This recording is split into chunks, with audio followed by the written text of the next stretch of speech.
Welcome to Massanutten Regional Library's online story time. Today we'll read Hamish Takes the Train by Daisy Hirst. Hamish and Noreen like to watch the trains. But where do they go? Asked Hamish. To the city, said Noreen.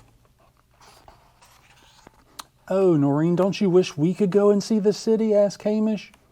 No, said Noreen. But don't you want to ride in a train? Asked Hamish. No, said Noreen. But if you think it's so great, Hamish, why don't you go?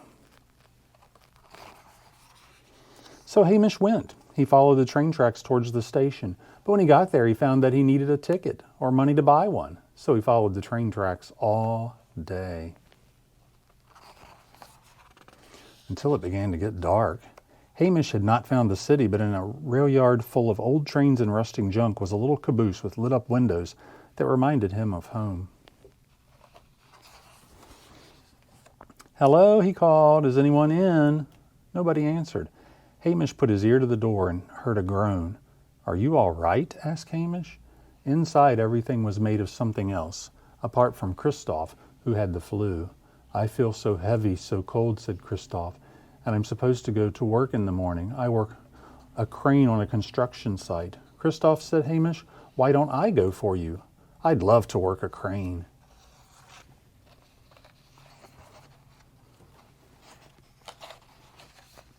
Hamish borrowed Christoph's hat and jacket. He used Christoph's ticket to take the train to the city. When you get out of the station, Christoph had said, look up and you'll see my crane. Then you'll know which way to go.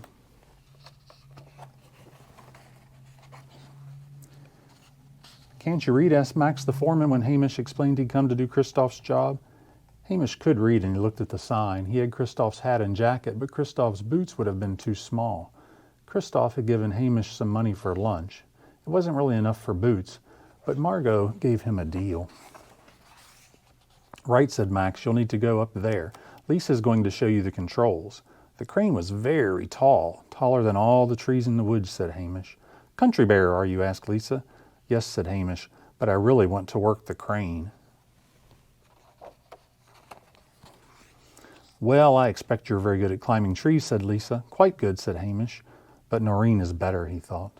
It was cozy in the cabin. Lisa showed Hamish the levers for moving the crane's arm and for lifting things up and putting them down. Hamish worked the crane all day. The next day, Christoph was still ill, so Hamish went back and did it again. From the top of the crane, Hamish could see the entire city and the green and blue beyond its edge. He could even see the curve of the earth. On the fifth day, a flock of Canada geese flew past the crane. Hamish found himself shouting, Do you know Noreen? But the geese didn't answer. Since it was Friday, Max paid Hamish his wages and said, There's a job for you if you want it.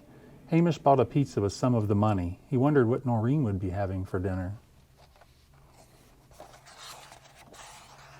So, Hamish, my friend, said Christoph, who was feeling better, what do you think of the city? It's wonderful, said Hamish, but... And he told Christoph about Noreen. I miss somebody too, said Christoph, but he's thousands of miles away. If I could reach him as fast as you could reach Noreen, Hamish, I'd go all the time. Nothing would stop me. You go and see Noreen. So Hamish went in the morning, and this time he traveled by train. Instead of walking all day, Hamish found that once he was on the train, he was home almost at once, running across the fields, calling, Noreen, Noreen, I missed you. Yes, said Noreen. Yes, Hamish, I did that too.